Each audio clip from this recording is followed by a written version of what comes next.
Kagagaling ko lang ng Alabang Market at may nakita akong nagbebenta ng patola kaya bumili ako ng isang piraso. Meron din tayong dahon ng sili at saka siling panigang. Masarap na iluto yung patola na may sabaw kaya bumili ako ng backbone ng manok. Lalagyan din nga pala natin yan ng miswa, bumili ako ng isang plastic. Hindi ako sigurado kung ano ba talaga ang tawag sa ganitong patola, native ba o Tagalog.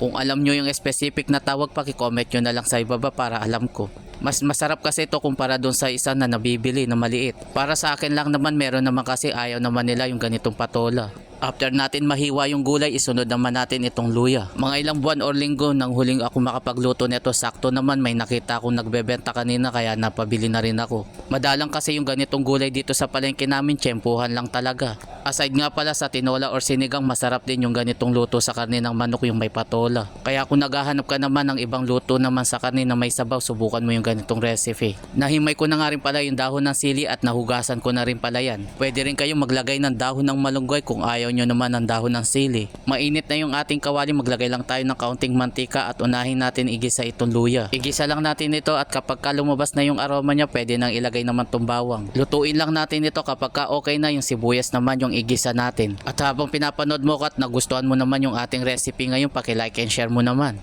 After natin maigisa lahat, ilagay na natin itong karne. Kung di kayo mahilig sa backbone, pwede rin naman kayong ibang part ng chicken. Medyo mura kasi ang per kilo niyan kaya ito yung binili ko at saka isa pa, malasa kasi yan. Takpan natin saglit at nang manuot ng husto talaga yung lasa ng luya dun sa karne. Hintayin lang natin na mag-iba yung texture ng karne kapag ganito na yung itsura at saka natin ito timplahan naman ng kaunting patis. Medyo malinamnam kasi at mas malasa kasi kapag ginamitan natin ng patis. Pero kung wala naman kayo, kahit yung asin na lang yung gamitin ninyo. Tinimplahan na rin natin ito ng powder na paminta at saka natin ito uli hinalo. I-continuous lang natin yung paghalo, hintayin lang natin na manuot yung inilagay natin na patis. Kapag okay na, pwede na tayong maglagay ng tubig na magiging sabaw niya. Balit tansyahan na lang yung ginawa natin at wala tayong eksaktong sukat. Nilagay ko na nga rin pala yung 2 siling panigang. Haluin lang natin ito saglit at lagyan natin takip. Balikan na lang natin ito kapag okay na yung karne ng manok. Pakuluan lang natin ito ng mga 15 minutes. Kung umabot ka na dito sa bahagi ng aking video, paki-comment mo naman kung tagasan ka para malaman ko kung saan lugar ako napapanood. Naglagay ako ng Knorr cubes para mas lalong lumabas yung lasa niya at nilagay ko na itong patola.